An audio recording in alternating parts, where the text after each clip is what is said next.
ఈరోజు ఆయన ముందు మీ అందరికీ తెలిసి ఉంటుంది, మాకందరికి బాగా ఇష్టమైన మంత్రి మా అవ్వ రోజా గారు అదేడో ప్యాలెస్ ఓపెన్ చేస్తూ ఉంది. మేము అడుగుతున్నాం ఈరోజు, ఆ ప్యాలెస్ ఎవరి కోసం కట్టారు?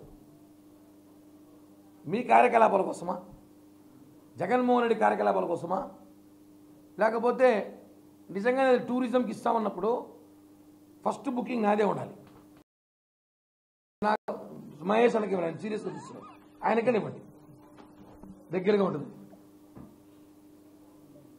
ఫస్ట్ అక్కడ బుక్ చేసుకునే అవకాశం ఉంటే ఆన్లైన్లో గానో ఆఫ్లైన్లోనో అక్కడ రూమ్ బుక్ చేసే అవకాశం ఉంటే మాకు జనసేన పార్టీ తరపున మాకు ఇవ్వండి.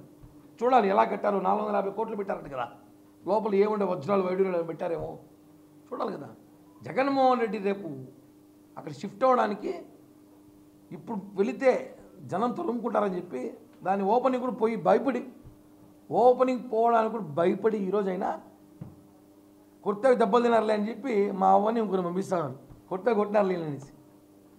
కాబట్టి ఇటువంటివన్నీ ప్రజలు చూస్తున్నారు. రాజధాని దిక్కులేదు, ఇష్టం వచ్చినట్టు మాట్లాడుతున్నారు. మేము చెప్తున్నాం కదా, ఖచ్చితంగా రేపు రాబోయే రోజుల్లో 130 నుంచి 140 స్థానాల్లో జనసేన టీడీపీ కూటమి గెలవబోతోంది. జగన్మోహన్ రెడ్డి ఓడిపోవడం తథ్యం. ఈ విషయాన్ని గుర్తుపెట్టుకోవాలి.